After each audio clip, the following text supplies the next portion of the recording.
'n oplossing het 'n pH gelyk aan 1.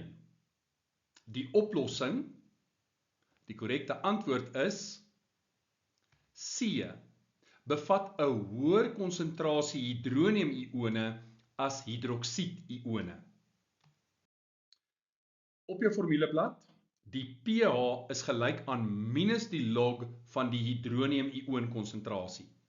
Nou in hierdie geval is die pH gelyk aan 1. Dit is gelyk aan minus die log van die hidronium-ion konsentrasie. Jy kan deel met 'n minus 1 beide kante en dan kry jy dat jou hidronium-ion konsentrasie gaan gelyk wees aan 10 tot die mag minus 1 en dit is gelyk aan 0,1 mol per kubieke desimeter.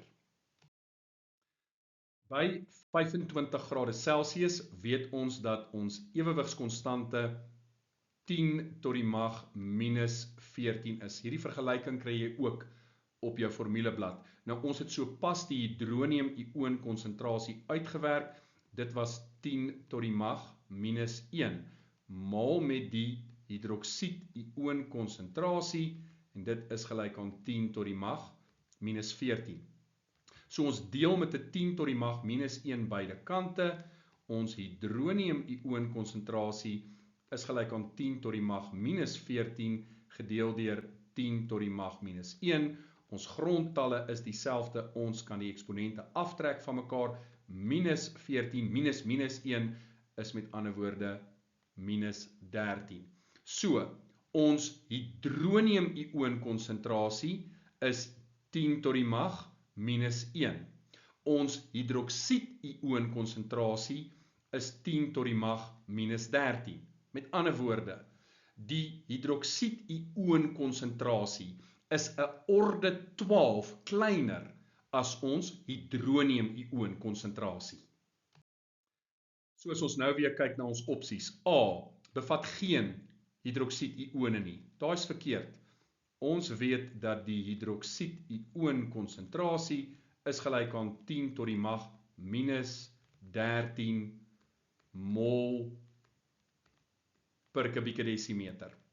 B, neutraliseer 'n soutsuuroplossing van pH gelyk aan 1. Dit gaan ook verkeerd wees. Onthou, vir neutralisasie gaan 'n suur en 'n basis met mekaar moet reageer.